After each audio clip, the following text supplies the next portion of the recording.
اور حضرات جرم ہم کر رہے ہیں مانتے نہیں ہیں، جرم ہم کر رہے ہیں مانتے نہیں ہیں۔ میں آج ہی سن رہا تھا، ہمارا اپنا بھی مشاہدہ ہے لیکن آپ بھی سنتے ہوں گے کہ ایک آدمی نئی ٹیوب ڈلوا کے ٹائر میں دوسری دکان پہ ایک سے ڈلوا کے دوسری پہ دے کے یہ کہہ کے جاتا ہے کہ ذرا پنکچر چیک کر دینا، میں آگے سے کام کر کے آ رہا ہوں۔ واپس آیا ہے، پوچھا جی، کہا 2 پنکچر تھے، 2 پنکچر تھے۔ اسے پیسے دے دیے گئے، اس نے لے لیے۔ اسے پھر کہا گیا کہ اللہ کے بندے، میں تو ابھی پچھلی فلاں دکان سے یہ بل ہے، یہ ٹائم ہے، تو میں تو ابھی تازی نئی ٹیوب ڈلوا کے آیا ہوں۔ آگے سے مسکرا کے کہتا ہے کہ شکر کر میں 4 نہیں کڈے، میں 2 ہی کہنا۔ حضرات جتنی ہماری ہمت ہے، ہمارا رب پر یقین اٹھ گیا ہے، اسی طرح وہ اپنی کسی چیز کو، الیکٹرانکس کی چیز کو اچھی خاصی چلتی ہوئی، صرف اس کی تار ایک سائڈ سے اس کا ٹانکا اکھاڑ کے چیک کرنے کے لیے کہ قوم کس حالت میں ہے، اسے دکان والے کے پاس، مکینک کے پاس لے کے گیا ہے، کہا چیک کر دیں۔ اس نے ادھر دیکھ ادھر دیکھ یہ کر کے کہ کہا جناب اس کا فلاں پرزہ جو ہے وہ اڑ گیا ہے، 12,000 کا معاملہ ہے، تو آپ 2 دن کے بعد آ کے لے جانا۔ اپنے ہی گھر میں موصوف کہتے ہیں کہ فریج، اس کو بھی ہم نے تھوڑی سی چھیڑ خانی کر کے بلایا مکینک کو، اس نے بھی دیکھنے دوکھنے کے بعد کہا جی کمپریسر فارغ ہے، 18,000 روپے کا نسخہ ملتا ہے۔ اور حضرات مجھے ابھی تک وہ نماز استسقاء نہیں بھولی پشاور والی، جس میں نماز استسقاء پڑھانے کے بعد امام نے ایک گھڑی کو لہرایا اور اعلان کیا کہ یہ جس صاحب کی ہو وہ نشانی بتا کر کے لے لے، اور فوری درجنوں لوگ پہنچ گئے، نشانی بتا رہے ہیں اور سب کا دعویٰ یہ ہے کہ ہماری ہے۔ ایک گھڑی کیا ویلیو ہوگی، اور امام صاحب اعلان کر دیتے ہیں کہ جاؤ چلے جاؤ، بارش نہیں ہونی اور میری نماز استسقاء پڑھائے کا کوئی فائدہ نہیں، یہ گھڑی میری اپنی تھی، میں نے صرف اس لیے یہ اعلان کیا کہ دیکھوں پڑھنے والے میرے ساتھ کیسے لوگ ہیں اور مانگنے والے کون آئے ہیں۔ حضرات جہاں جس کا داؤ لگتا ہے، الا من رحم ربی، موقع ملے صحیح، جتنی جس کی ہمت ہے وہ اتنی کرپشن کر رہا ہے، وہ اپنا ہاتھ دکھا رہا ہے۔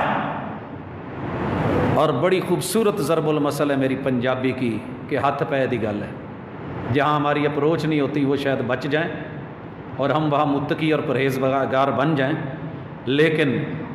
جب میرا رب آزماتا ہے تو ہم چھوٹی چھوٹی چیزوں میں اللہ کے سامنے کرپٹ ٹھہرے ہیں، عبادات میں، مناجات میں، حقوق اللہ میں، حقوق العباد میں، تجارت میں، لین دین میں، خوشی غمی میں، اپنی رشتہ داریوں میں، کوئی شعبہ ایسا نہیں ہے کہ جو ہم نے گناہوں سے نہیں بھرا ہوا۔ اسی لیے اللہ فرماتے ہیں الذی خلق الموت والحیات، ہم نے موت اور حیات، زندگی اور موت دونوں ہم ہی نے بنائی ہے، ہم ہی اس کے خالق ہیں۔ لِیَبْلُوَکُمْ أَيُّکُمْ أَحْسَنُ عَمَلًا، ہم صرف یہ آپ سے امید رکھتے ہیں کہ آپ اچھا کام کر کے آئیں، آپ اچھا کام کر کے آئیں۔ بھائیو اگر ان دنوں میں بھی ہم اچھا کام نہیں کر سکتے اور اپنے آپ کو پلٹ نہیں سکتے، دیکھیے نا کتنی چیزیں ہیں ہمارے ساتھ۔ ایک چیز کو لے لیں جو میں کرتا ہوں، میں اس کے اندر اپنے من کو، اپنے ضمیر کو تو کم از کم گارنٹیڈ بناؤں کہ یار یہ کام تیرے لیے جائز ہے، یہ حلال ہے، یہ رستہ تیرے لیے شریعت نے صحیح رکھا ہے، یہ غلط ہے، اور پھر بندہ اس پہ ڈٹ جائے۔ ہم نے بارہا مثال دی ہے، یہ منبر میرا نہیں ہے، یہ محمد رسول اللہ صلی اللہ علیہ وسلم کی امانت ہے۔ ہم کون ہوتے ہیں؟ لیکن میرے محبوب نے میرے لیے کسی بھی خطیب کے لیے یہ جائز نہیں رکھا کہ وہ کسی بھی ضعیف روایت کو، موضوع کو یا من گھڑت کو رسول اللہ صلی اللہ علیہ وسلم کے نام لگا کے جھوٹ بولے اور کہے کہ یہ بات اللہ کے محبوب نے کہی ہے یا کری ہے، آپ نے یہ کیا ہے، اور وہ آپ نے کہا بھی نہیں اور کیا بھی نہیں، فَلْيَتَبَوَّأْ مَقْعَدَهُ مِنَ النَّارِ، وہ دنیا کی وقتی لذت یا مفاد کو نہ دیکھے، لوگوں کی بلے بلے اور واہ واہ کو نہ دیکھے، قیامت کے دن جہنم کی آگ میں اپنا جلنا دیکھے۔ آج جس کرسی پہ بیٹھ کے وہ یہ سب کر رہا ہے، جس ممبر پہ چڑھ کے، کل کہاں اینڈ ہونا ہے؟ بھائیو اللہ کا شکر ہے، اللہ کا شکر ہے، ضمیر مطمئن ہے، کبھی بھی زندگی میں جان بوجھ کے لا علمی میں ہو جائے، میرا رب معاف کرے، پوری کوشش کی ہے کہ وہی بات کی جائے جو اللہ اور اس کے رسول نے کہی ہے، جو صحیح ہے۔ ضعیف جتنی مرضی ٹیسٹی ہو، مزیدار ہو، موضوع جتنی مرضی موضوع کے اوپر جچ رہی ہو، لیکن ہم نے اس کو نہیں چنا۔ اگر کسی نے پوچھا ہے تو بیان کیا ہے کہ صحیح نہیں ہے۔ میں اس کی ایک چھوٹی سی مثال دیتا ہوں۔ لوگ کہتے ہیں جی کہ یہ رفع الیدین ایک فروعی مسئلہ ہے، ٹھیک ہے، آپ کی مرضی، آپ جو مرضی کہیں، فروعی ہوگا۔ محمد الرسول اللہ صلی اللہ علیہ وسلم کے بے شمار صحابہ نے، بے شمار محدثین نے ان گنت طرق کے ساتھ رسول اللہ صلی اللہ علیہ وسلم کے اس فعل کو آپ کے ساتھ پڑھی گئی آخری نماز، جس میں صدیق اکبر رضی اللہ تعالیٰ عنہ آپ کے ساتھ ہیں اور آپ ان کی بائیں طرف بیٹھے ہوئے ہیں، اس میں بھی رفع الیدین کرتے دیکھا، لیکن ہم ماننے کو تیار نہیں ہیں۔ عوام کا قصور کسی حد تک ہے کہ انہوں نے دنیا میں آم تو چیک کر کے لیا ہے، پھل فروٹ تو چیک کر کے لیا ہے، چاول کو ہاتھ پہ دیکھ دیکھ کے ابال کے پھر خریدا ہے، لیکن محمد رسول صلی اللہ علیہ وسلم کے فرامین میں کبھی یہ نہیں دیکھا کہ یہ بندہ کیا کر رہا ہے۔ بھائیوں میں صرف 2 مثالیں دینے لگا۔ امام ترمذی رحمۃ اللہ علیہ جناب عبداللہ ابن مسعود سے جو عدم رفع الیدین پہ روایت لے کے آئے ہیں، واحد محدث ہیں کہ جنہوں نے ابھی روایت بعد میں نقل کی ہے، پہلے اس کا ذوف بیان کیا ہے۔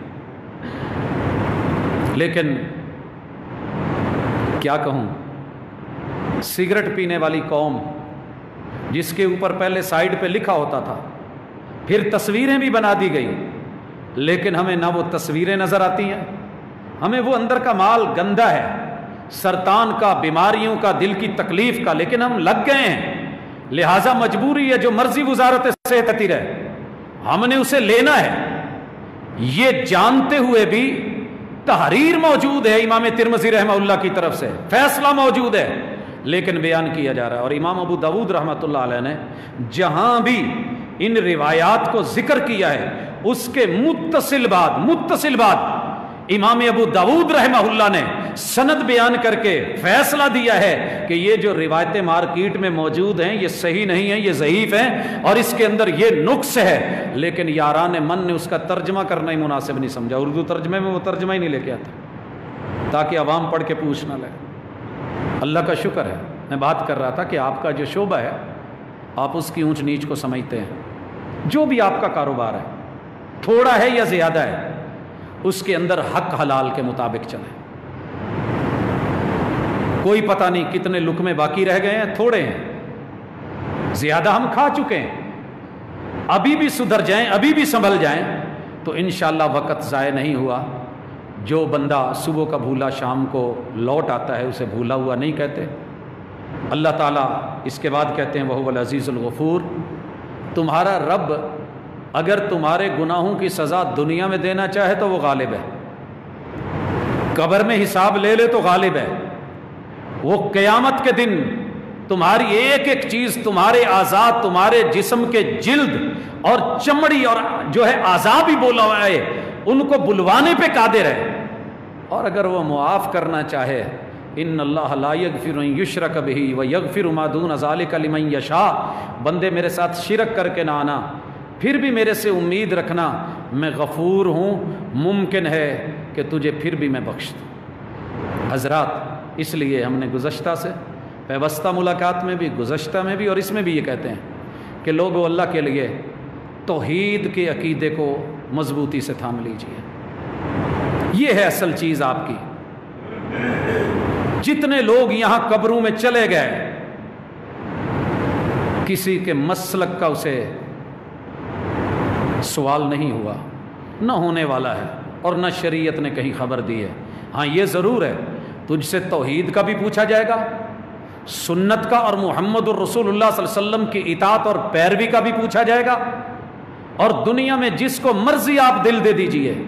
لیکن اسلام کے بارے میں آپ سے پوچھا ضرور جانا ہے، اور پتہ ہونا چاہیے کہ اسلام کیا ہے، اور یہی ہماری دعوت رہی ہے، یہی ہمارا پیغام رہا ہے۔ اللہ رب العزت ہمارے ساتھ آسانی فرمائے، اور پوری دنیا، اور میری تو دلی دعا ہے، اللہ، لوگ صرف بات کرتے ہیں کہ امت مسلمہ کو، اللہ جتنی بھی دنیا کے لوگ ہیں وہ تیرے نبی کے امتی ہیں، وہ تیرے نبی کے امتی ہیں۔ اللہ جتنے بھی کفار ہیں، ملحدین ہیں، مستشرقین ہیں، اللہ ہماری تو دلی دعا ہے ان کو بھی حق نصیب کر دے، کلمہ نصیب کر دے۔ اللہ آدم کی اولاد ہونے کے ناطے ان کو دیکھ کے دل دکھتا ہے، دل کڑتا ہے۔ ہم اپنے اپنے انسٹیٹیوٹس میں جب دیکھتے ہیں کہ کچھ بچے، کچھ نوجوان، کچھ اہل علم، کچھ اساتذہ